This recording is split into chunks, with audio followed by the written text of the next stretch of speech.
I don't even know if I need to explain it, but one of the nice things about working for yourself is the ability to just break off, go take care of what you need to take care of, and you get right back to what you're doing no matter what the hour. Fortunately,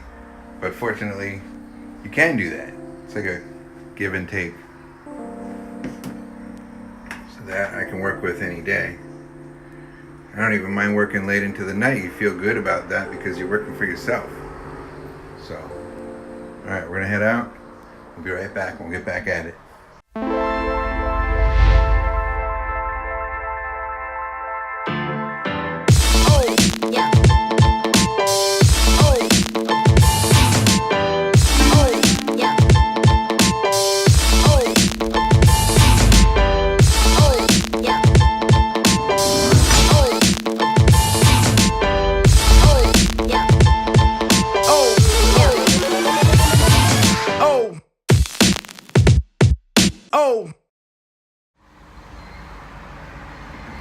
Today I just got a new client that's actually an agency, and that's one of the best things to work for because you don't have to go out and look for the work yourself. All you have to keep in mind is you're not going to charge your full prices. You're going to let the agency charge their full price, but you don't have to sweat tracking down customers, trying to sell the customer. They're doing all that for you. All you're doing is receiving the work. Therefore, if you charge normally $50 an hour, $60 an hour, cut that down. You have to work with the agency for some agency prices. So you want to bring that down around, maybe half or 60-70%. So you can stick with $50 an hour on certain projects, but let's say, if I normally charge 65, I'm charging 45 or 50 with an agency.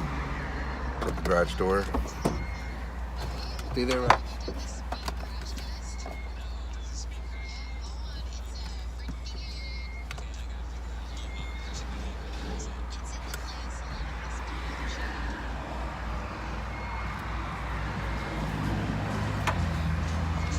Let's get going.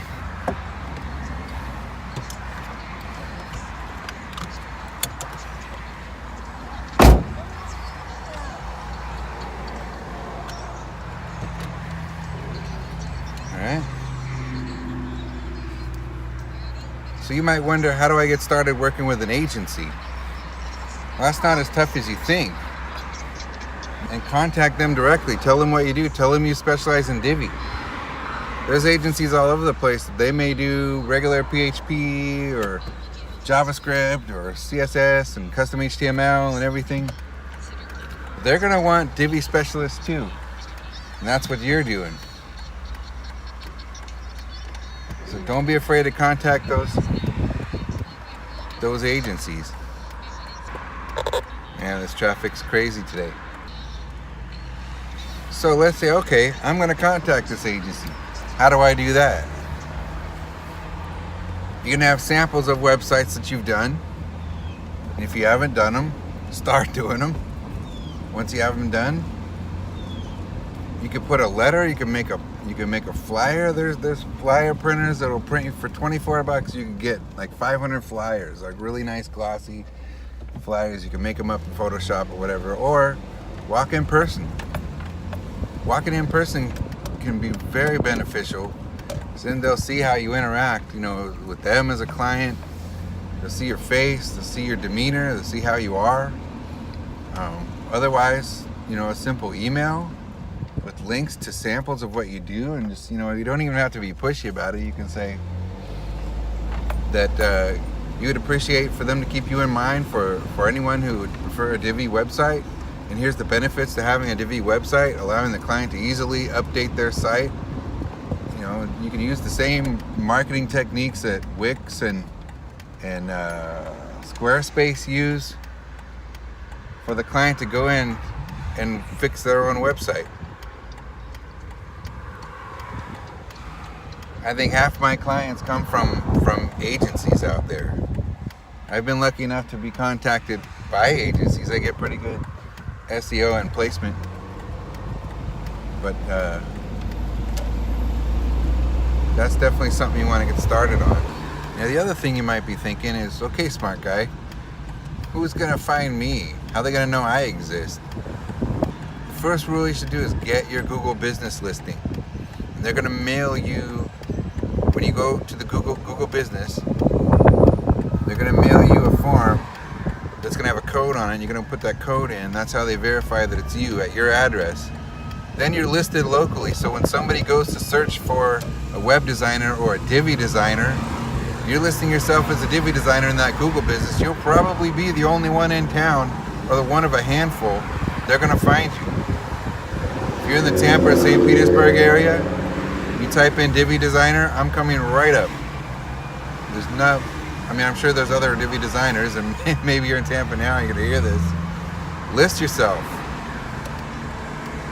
When you register to get a business license, you're gonna get all this crap in the mail, and they're gonna try and walk you through the rest of the steps, and you really don't need to do that. You can save a lot of money. So you'll save several hundred at least. Put that towards your new business cards.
Horrible footage.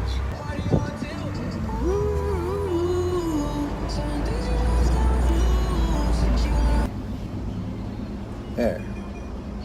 Maybe I'll just run this and then overdub it. Like a kung fu movie. So I'm going to talk right now, but I'm going to overdub it so it's going to be off, but the same thing that I'm saying right now. So we went over, you need to get a business license, you need to list yourself in Google Business, and you need to contact local agencies.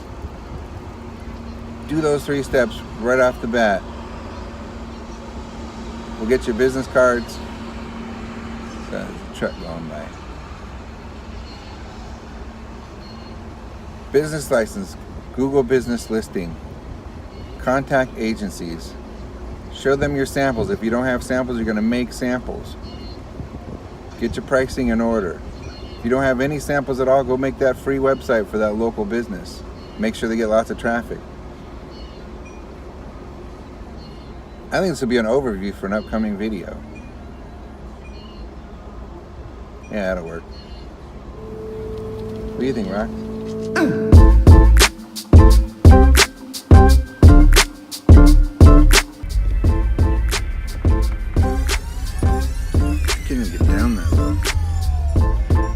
They say some tricks to doing some cool videos, put them in low positions and then do some shooting.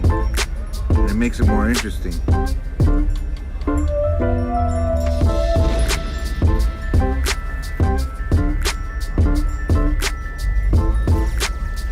There's a perspective.